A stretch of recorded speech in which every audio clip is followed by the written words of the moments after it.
مسلمان کا مقصد زندگی۔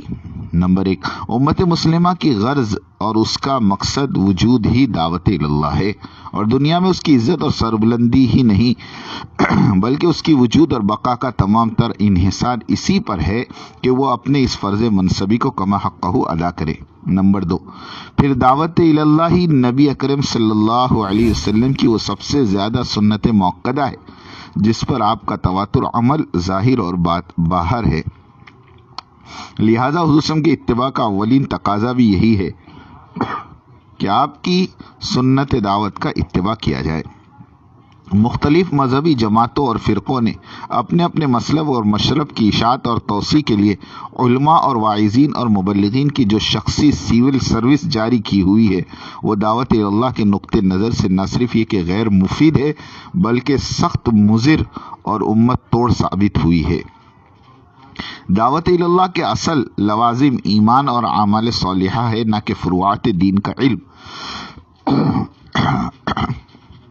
اللہ تعالیٰ کی ربوبیت پر یقین واسق اور اعمال صالحہ اور اخلاق حسنہ کے امتزاج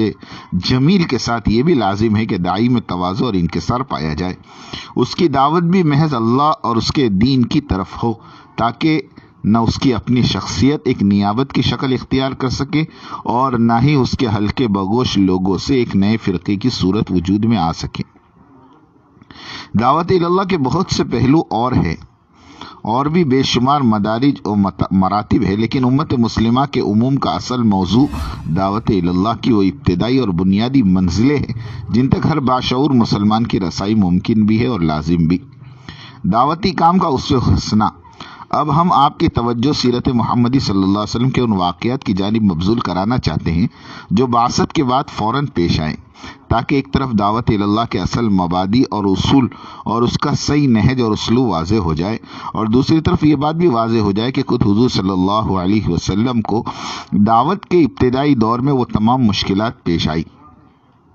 اور ان تمام دل شکنیوں کا سامنا کرنا پڑا جو کسی بھی دعوت کے ابتدائی ایام میں پیش آنی لازمی ہیں،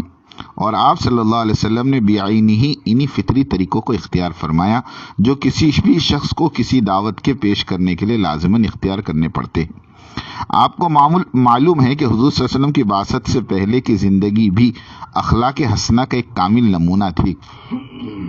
آپ کی سیرت اور آپ کے اخلاق پر کسی قسم کا کوئی داغ اور دھبا موجود نہ تھا۔ آپ اپنے حسن اخلاق اور راست معاملگی کے بدولت اپنے معاشرے میں الصادق اور امین کے خطابات حاصل کیے ہوئے تھے۔ یہ واضح رہنا چاہیے کہ آپ نے یہ خطابات زندگی کے عین منجھدار میں رہتے ہوئے حاصل فرمائے تھے، نہ کہ اس سے دور کسی گوشہ عافیت میں بیٹھ کر۔ آپ ہمیشہ اپنی سوسائٹی میں ایک فعال فرد کی حیثیت سے شریک رہے، حتیٰ کہ آپ نے اس وقت کی اعلیٰ ترین سطح پر کاروبار بھی فرمایا، اور حقیقت یہ ہے کہ دراصل اسی میدان میں آپ کی صداقت اور امانت کے اصل جوہر نمایاں ہوئے۔ بعد میں جب آپ صلی اللہ علیہ وسلم دعوت اللہ کے منصب پر فائز ہوئے تو اس وقت آپ کے دعوت کی تاثیر میں جہاں اس بات کو دخل ہے کہ خود وہ دعوت فطرت انسانی کے نہایت قریب اور عقل صحیح اور طبع سلیم کی جانب پہچانی تھی، وہاں اس امر کو بھی فیصلہ کن حد تک دخل حاصل ہے کہ اس کا پیش کرنے والا صادق اور امین تھا صلی اللہ علیہ وسلم۔ قرب بعثت کے زمانے میں آپ پر تفکر کا غلبہ ہو گیا اور رفتہ رفتہ حاضر و موجود کارخانہ دنیا سے خود بھی بیگانہ رہنے لگے اور دوسروں کو بھی بیگانگی کی راہ پر ڈال دیا۔ ہے وہی تیرے زمانے کا امام برحق جو تجھے حاضر اور موجود سے بیزار کرے۔ دنیا سے بیزاری اور حقیقت کی تلاش کا جستجو کا جذبہ بڑھتا چلا گیا، چنانچہ حضرت عائشہ رضی اللہ تعالیٰ عنہ فرماتی ہے کہ پھر آپ کو خلوت گزینی محبوب ہو گئی، چنانچہ آپ غار حرا میں خلوت گزی ہوتے تھے اور وہاں عبادت فرماتے تھے۔ شروح حدیث میں اس عبادت کی نوعیت التفکر والاعتبار یعنی غور و فکر اور عبرت پذیری بیان ہوئی۔ اللہ ہی بہتر جانتا ہے کہ سلسلہ کتنے عرصے تک چلا۔ بہرحال وہ وقت آ گیا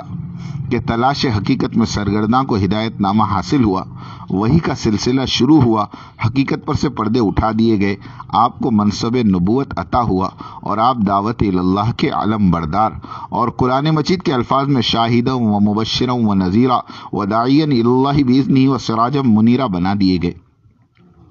فصلی اللہ تعالی علیہ وعلی آلہ وصحبہ اجمعین۔ بعثت کے فوراً بعد دعوت کا سلسلہ شروع ہوا، چنانچہ فطری طور پر سب سے پہلے ان قریب ترین لوگوں کو دعوت دی گئی جن کے ساتھ آپ کا اٹھنا بیٹھنا رہا تھا اور جو آپ کے اخلاق اور عادات سے سب سے زیادہ واقف تھے، یعنی زوج محترمہ حضرت خدیجہ رضی اللہ تعالیٰ عنہ، چچا زاد بھائی جنہوں نے آپ ہی کے سائے میں تربیت پائی تھی یعنی حضرت علی رضی اللہ تعالیٰ عنہ، آزاد کردہ غلام حضرت زید اور جگری دوست حضرت صدیق اکبر۔ چنانچہ یہ سب حضرات پہلے ہی دن ایمان لے آئے اور یہیں سے دعوت اللہ کا پہلا سبق واضح ہوا، یعنی یہ کہ دعوت کی ابتدا گھر سے شروع ہوتی ہے۔ اس کا اولین میدان انسان کے قریب ترین اعزاء اور اقارب ہے یا عزیز ترین اصدقاء اور احباب ہے۔ پھر ان سابقون السابقین نے اتباع سنت کا جو مفہوم سمجھا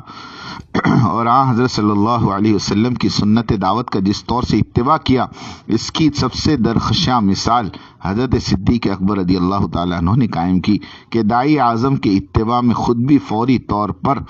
وَوَجَدَكَ ضَالًّا فَهَدَىٰ، پایا تمہیں تلاش حق میں سرگرداں تو ہدایت دی، دائی بن گئے۔ اور یہ انہی کی دعوت و تبلیغ کا اثر تھا کہ سابقون الاولون کے سرکردہ اور عثمان غنی، عبد الرحمن ابن عوف، طلحہ، زبیر ابن عوام، سعد ابن ابی وقاص، ابو عبیدہ ابن جرح، عثمان ابن مظعون وغیرہم رضی اللہ عنہم اجمعین اللہ کے دین میں داخل اور امت محمدیہ میں شامل ہو گئے۔ فجزا اللہ عن جمیع مسلمین والمسلمات۔ یہاں سے معلوم ہوتا ہے کہ محبت رسول کا اصل تقاضا آپ کی سنت دعوت کا اتباع ہے۔ واضح رہے کہ حضرت ابوبکر صدیق رضی اللہ تعالیٰ عنہ بوریا نشین یا گورشا نشین انسان نہیں تھے، بلکہ معاشرے کے ایک متمول اور بااثر شخص اور ایک نہایت کامیاب تاجر تھے۔ حضرت صلی اللہ علیہ وسلم نے فرمایا، میں نے ہر شخص کے احسانات کا حساب چکا دیا سوائے ابو بکر کے، ان کے احسانات کا بدلہ میں نہیں دے سکتا، اللہ ہی دے گا۔ واقعہ یہ ہے کہ حضرت ابو بکر رضی اللہ تعالیٰ عنہ نے اپنی بالکل ابتدائی دور کی دعوت و تبلیغ سے امت محمدیہ کو ان مایہ ناز ہستیوں یعنی عثمان ابن عفان، عبد الرحمن ابن عوف، طلحہ، زبیر ابن عوام، سعد ابن ابی وقاص، عبیدہ ابن ابی جرح،